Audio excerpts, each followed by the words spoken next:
Well, to talk a bit more about this with me now, let's go live to our Liza Kaminov. Liza, you're at the Esplanade des Invalides, which is in the 7th arrondissement of Paris. That's where the march, this 8th March, is going to be taking place in about an hour's time at 2 p.m. French time. Tell us a bit more about what's going on where you are now.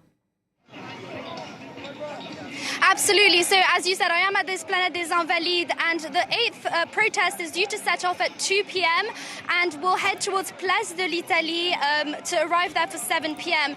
Now, behind me, as the crowds are gathering, you can see the balloons of the 8 major trade unions floating and flags waving. There is music playing, but the atmosphere is not quite the same as at the previous protests. There isn't quite the same determination and hope amongst the people, and this is because many believe that this may very well be the last time that they will be protesting against the pension reform, as the bill has entered the final 2 stages of the legislative process.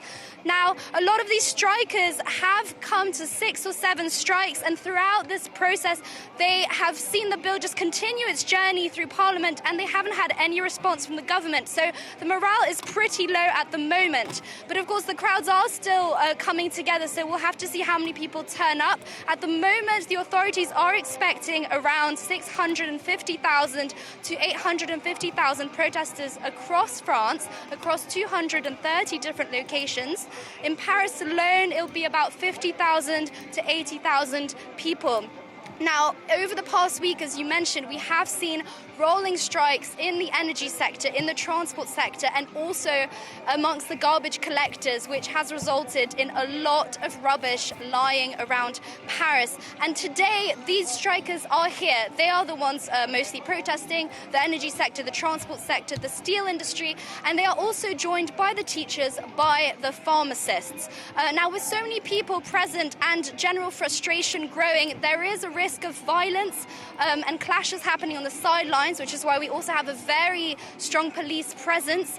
The police are expecting about 1,700 people from extreme groups and the Yellow Vest movement. So we will have vans accompanying the crowd throughout to make sure that there is no damage to public property. And protests like these are happening across the country in different cities, notably Lyon, Lille, Montpellier, Bordeaux and Marseille. Liza, you touched on it just briefly, but let's talk a bit more about what's happening politically today. You're not far from where the French Parliament is. There are thoughts that this law could actually get pushed through, if not voted through, this week in Parliament. Absolutely. So today is a very crucial day because you have 14 members of the lower and the upper houses of the Parliament who are finalising a final version of the draft text, which will then be voted on Thursday by the Senate and the National Assembly. Now, despite the fact that the Senate, which is majority Conservative Les Républicains, did vote on the bill over the weekend, the process of the final vote on Thursday may not be so smooth. There is a lot of uncertainty, notably because the MPs of the General Assembly actually never got to finish their debate on the bill. So there may be a lot of questions being raised in the final vote tomorrow.